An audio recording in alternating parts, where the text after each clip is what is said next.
Assalamu alaikum dear students. How are you today? You will be fine. I hope so. आज हम पढ़ने लगे हैं रिएक्शंस ऑफ कार्बोनाइल कंपाउंड्स में एक और reaction that is addition of Grignard reagent. जैसा कि लास्ट टाइम हमने पढ़ा था कि हाइड्रोजन साइनाइड को कैसे ऐड किया जाता है एज अ न्यूक्लियोफाइल। बिल्कुल आज इसी तरह से हम ग्रिग्नेट रिएजेंट को भी देखेंगे कि वो एज अ न्यूक्लियोफाइल किस तरीके से ऐड किया जा सकता है कार्बोनाइल कंपाउंड्स में, या सादा तरह कहें तो एल्डिहाइड्स और कीटोन के साथ ग्रिग्नेट रिएजेंट कैसे करता है रिएक्ट। आज हमने सिर्फ इतना सा देखना है। ग्रिग्नेट रिएजेंट के बारे में आप सब जानते ही हैं, लेकिन मैं थोड़ा सा उसके बारे में फिर भी बता देता हूं। एक्चुअली इसको लिखना ऐसे है, अल्काइल मैग्नीशियम हैलाइड। ये इसका हो गया जनरल फार्मूला। आर की जगह पर आप कोई भी मिथाइल इथाइल प्रोपाइल यूज कर सकते हैं, जो सिंपल है। इसी तरह इस्तेमाल किया करें, कोशिश करें मिथाइल या इथाइल ही रखें। मैग्नीशियम और हैलोजन यहां पर होगा ज्यादातर क्लोरीन या फिर ब्रोमीन।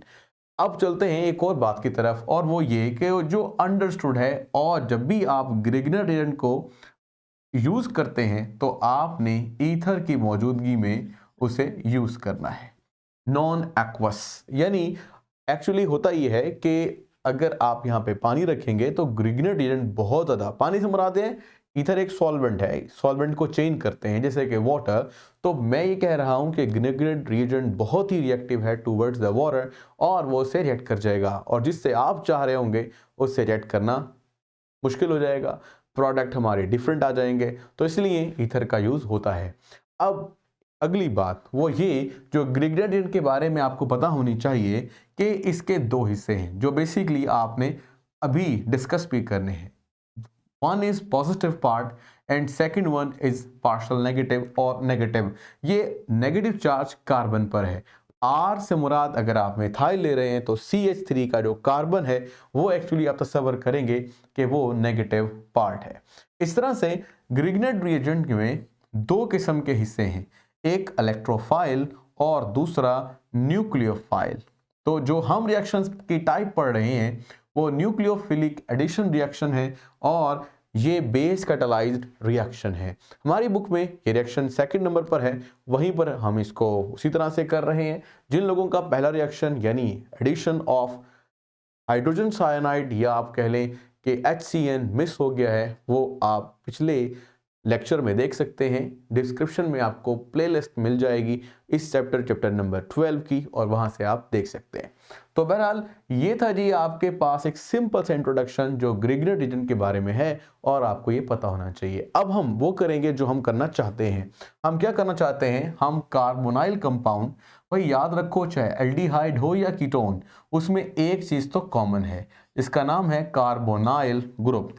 इस कार्बोनाइल ग्रुप में दो हिस्से हैं जैसे कि हम ऑलरेडी डिस्कस कर चुके हैं, पार्शियल नेगेटिव ऑक्सीजन और partial positive carbon. Due to the difference between the electronegativities they have a polarity, यानी ये बॉन्ड जो है वो पोलर बॉन्ड है। अब करना ये है कि आपके पास, चलो हम ऐसा करते हैं, आर की जगह पर कुछ ले आते हैं। जैसे मिसाल के तौर पर CH3, तो मिथाइल मैग्नीशियम, और X की जगह रख लेते हैं कोई भी हैलोजन, फॉर एग्जांपल क्लोरीन। एक बात याद रखें, मैग्नीशियम के साथ क्लोरीन लगा ही रहता है। समझ लें मैग्नीशियम अगर बकरी है तो क्लोरीन उसकी दुम है। तो आपने क्या करना है, जहां पे बकरी जाएगी दुम भी जाएगी, इसलिए इससे कभी घबराना नहीं है। तो इस तरह से ये एक हिस्सा जिसको आप इलेक्ट्रोफिलिक पार्ट कह रहे हैं, लेकिन ये मैग्नीशियम की वजह से इलेक्ट्रोफिलिक है, और आर जो कार्बन की वजह से न्यूक्लियोफिलिक है। ये दो हिस्से आपने जहन में रहे।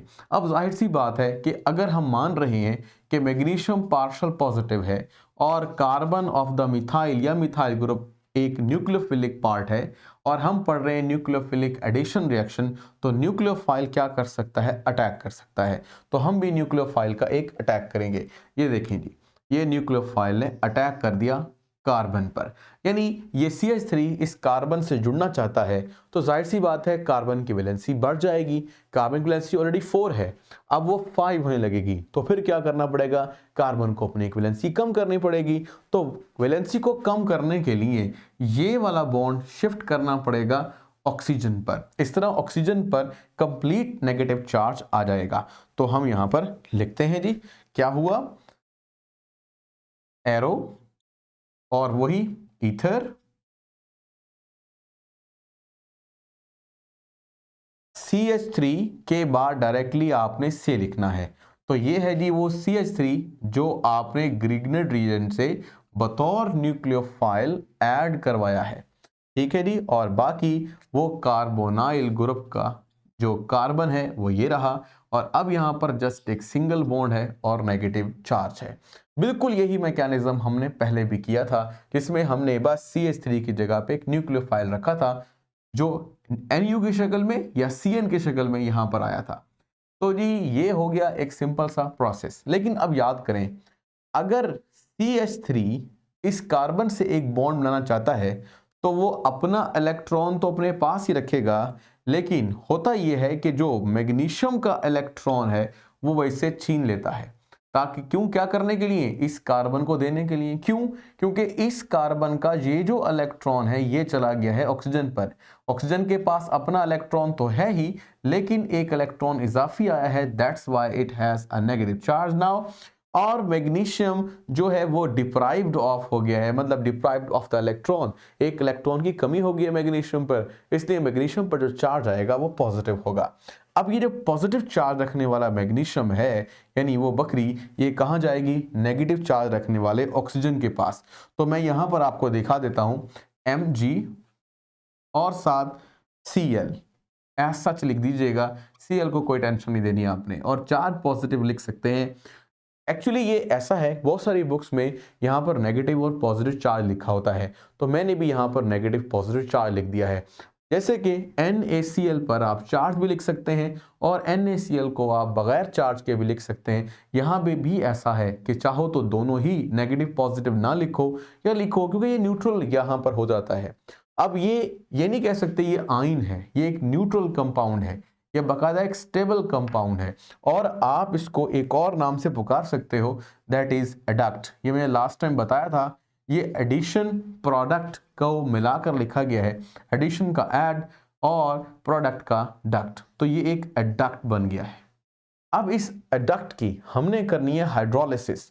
अगर आप इसकी हाइड्रोलिसिस कर देंगे तो क्या होगा, देखो भाई, हाइड्रोलिसिस का मतलब होता है वाटर की ब्रेकडाउन, इस तरह से कि उसका H और OH हो जाए अलहदा। तो आपने इसका रिएक्शन करना है किसकी मौजूदगी में, ये आपके पास सपोज कर लीजिए एक मिनरल एसिड है HCl की मौजूदगी में। एक्चुअली बुक्स में इस तरह से नहीं लिखा होता, अक्सर क्या होता है कि यहाँ पे लिखा होता है H3O पॉजिटिव।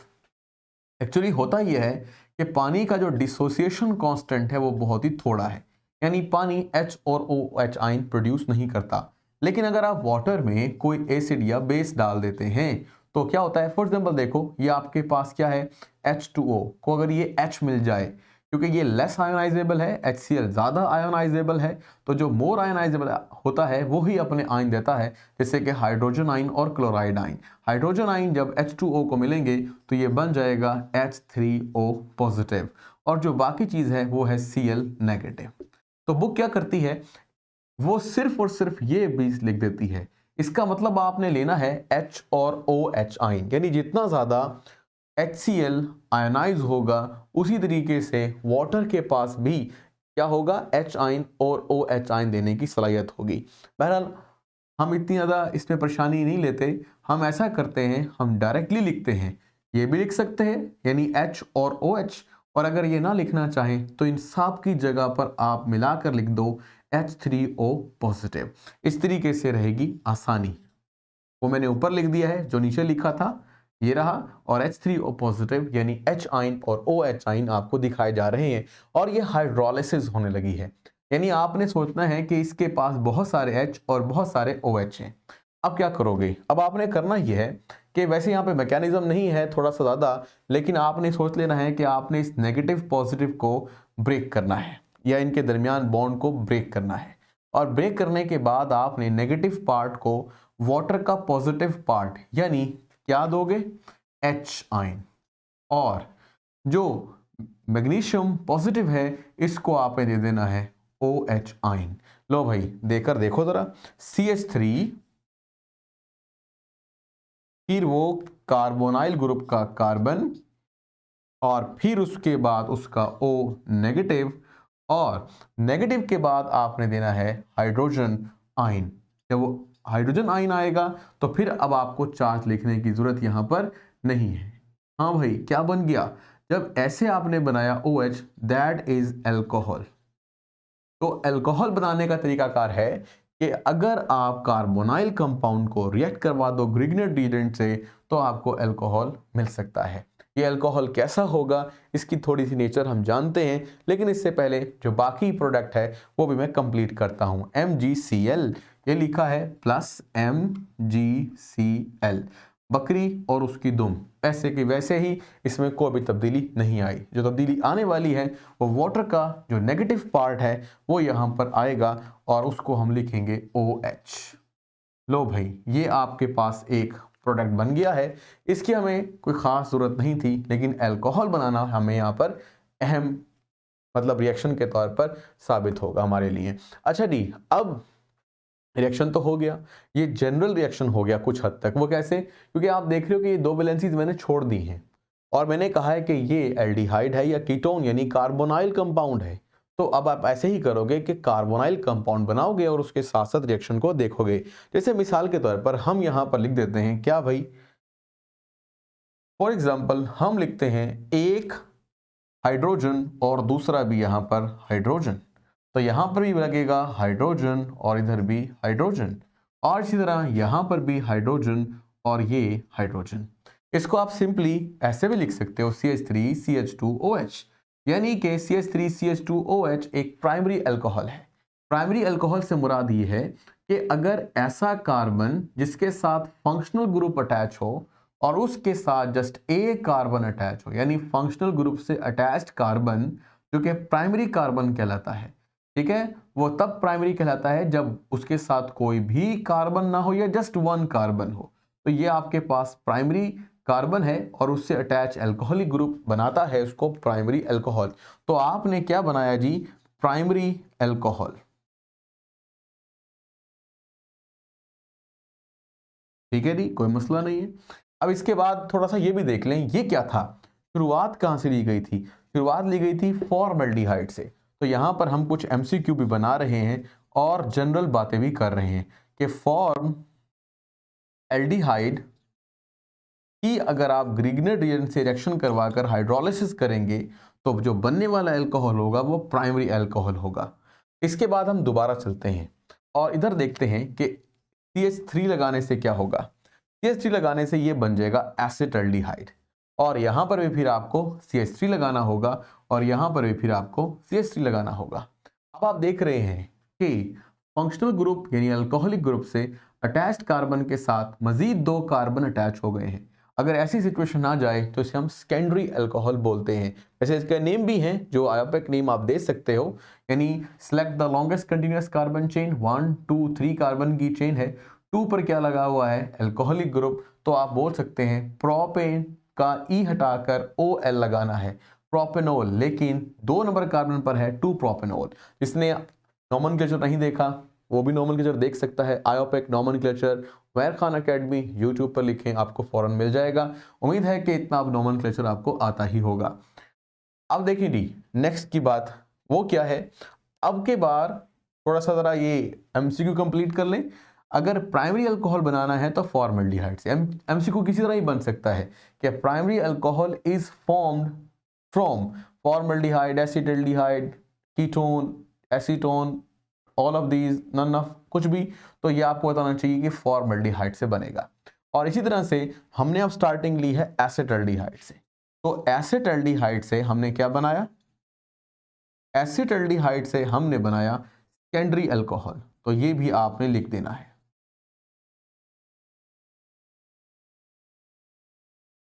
समटाइम हमारे पास ऐसे भी लिखा होता है 1 नॉट, ये भी प्राइमरी है, 2 नॉट ये सेकेंडरी को शो करता है, और अगर 3 नॉट हो तो फिर टर्शरी को। तो प्राइमरी, सेकेंडरी, टर्शरी की जगह पर 1 नॉट अल्कोहल लिख दिया जाए तो भी प्राइमरी अल्कोहल को शो करेगा। अच्छा जी, अब फिर एक और बात की तरफ लेके चलते हैं आपको, और वो आखिरी, ये रिएक्शन हम एक्चुअली एक ही तरफा कर रहे हैं बट उसको इस तरह से चेंज कर रहे हैं कि हमें अलग अलग प्रोडक्ट मिल रहे हैं और ये अलग अलग रिएक्शन भी अलग अलग करके लिखे जाते हैं।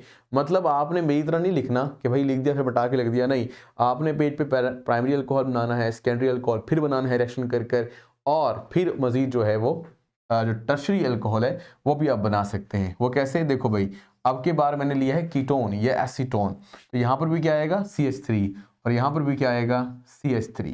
तो आपने देखा कि अब के बार कार्बन फर्दर 3 कार्बन से अटैच है, 1 2 और 3, इस तरह यह बन गया टर्शरी अल्कोहल।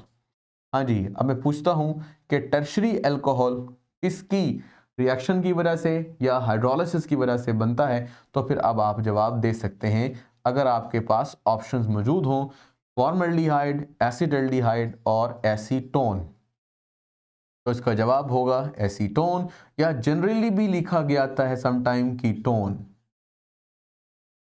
ठीक है जी, तो ये आपके पास 3 रिएक्शन हो गए, उम्मीद है ये आपको आ गए होंगे। ठीक है, ये ईथर लिखना जरूरी है और एनहाइड्रस कंडीशन होनी जरूरी है, लेकिन बाद में जब आप लोगे तो फिर आप हाइड्रस कंडीशन या फिर एसिडिफाइड वाटर ले लो, या कह लो वो वाटर जो आयनाइजेबल हो वो आपने यहाँ पर लेना है। तो मेरा ख्याल से इतना आपको समझ में आ गया होगा। बिल्कुल इसी तरीके से आप एक काम और भी कर सकते हैं। अगर आपको कहा जाता है कि भाई ये वाली स्पेसिफिक अल्कोहल बनाओ, तो आप अपनी मर्जी से यहाँ से जो हमने अब तक बनाए हैं वो अल्कोहल तैयार कर सकते हैं। लेकिन अगर इन तीनों में से जो अब तक हमने बनाई, मतलब प्राइमरी, सेकेंडरी, टर्शरी के नाम भी आप दे सकते हैं, आयोपेक, लेकिन वो नहीं पूछता, कुछ और अल्कोहल पूछता है और कहता है बनाने भी ग्रिग्नर रीजेंट से है, तो फिर आप क्या कर सकते हो, आप थोड़ी सी यहाँ पर भी ऑल्ट्रेशन कर सकते हो।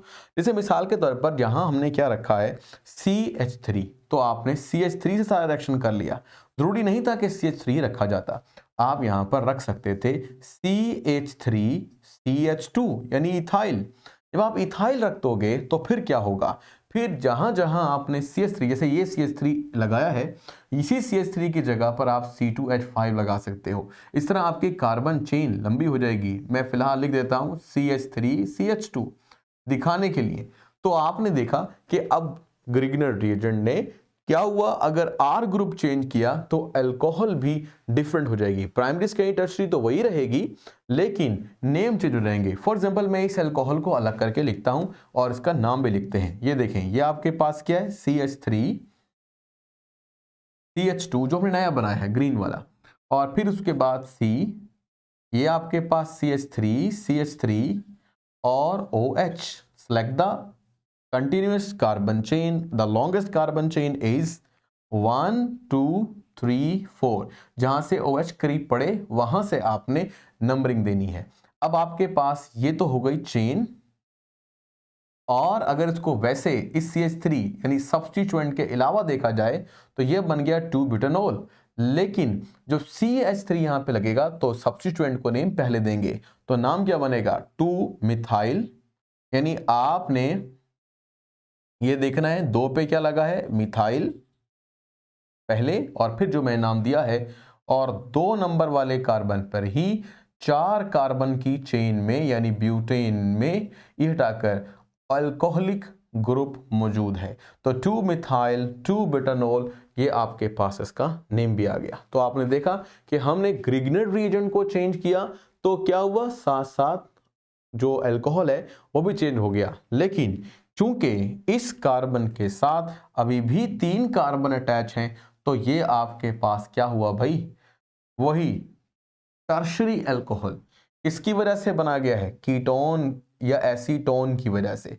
लेकिन अगर आपने यहां पर एक H, फॉर एग्जांपल एक H लगा देते, ये देखो CH3 हटाकर हम यहां पर H लगा देते, यानी अब ये क्या बन गया, एसिटल्डिहाइड।